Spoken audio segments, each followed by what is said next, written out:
আপনারা কাজ করছেন, দয়া করে কারো সাথে আমরা কষ্টর জন্য ব্যবহার করবো না।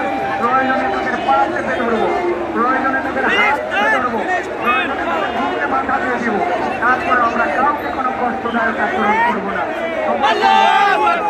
আমরা শেয়ার করেছি